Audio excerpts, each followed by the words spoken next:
पुणे सोलापूर महामार्गालगत मांजरी बुद्रुक येथे आढळून आलेल्या माती मिश्रित वाळूच्या साठ्याचा ग्राम महसूल अधिकारी तलाठी यांनी पंचनामा करून संबंधित बाब प्रशासनाच्या निदर्शनास आणून दिली होती। मात्र पंचनामा होऊनही सदर वाळूचा साठा रातोरात विक्री करण्यात आल्याचा धक्कादायक प्रकार समोर आलाय।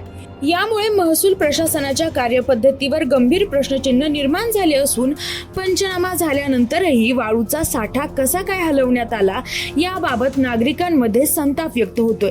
प्रशासनाच्या नाकावर टिचून हा प्रकार घडत असताना संबंधितांवर तात्काळ कारवाई का करण्यात आली नाही असा सवाल उपस्थित करण्यात आलाय।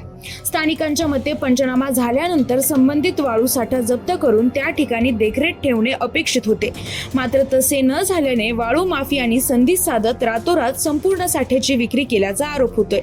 या प्रकरणात केवळ वाळू माफियांवरच नव्हे तर कर्तव्यात कसूर हलगर्जीपणा करणाऱ्या संबंधित अधिकारी आणि कर्मचाऱ्यांची जबाबदारीही निश्चित करण्यात येणार का याकडे सर्वांचं लक्ष लागलंय। आता प्रश्न एकच आहे, या प्रकरणात वाळू माफियांवर आणि हलगर्जीपणा करणाऱ्या अधिकाऱ्यांवर धडक कारवाई होणार का? जिल्हाधिकारी या गंभीर प्रकरणाची दखल घेऊन चौकशीचे आदेश देणार का आणि दोषींवर धडक कारवाई करणार का असा प्रश्न आता नागरिकांकडून उपस्थित केला जातोय। तुमचं मत काय आहे कमेंट मध्ये नक्की सांगा। लाईक करा, शेअर करा। अशाच निर्भीड आणि जनहिताच्या बातम्यांसाठी आम्हाला फॉलो करायला विसरू नका। महाराष्ट्र एक्सप्रेस न्यूज साठी हनुमंत सुरवसे, पुणे।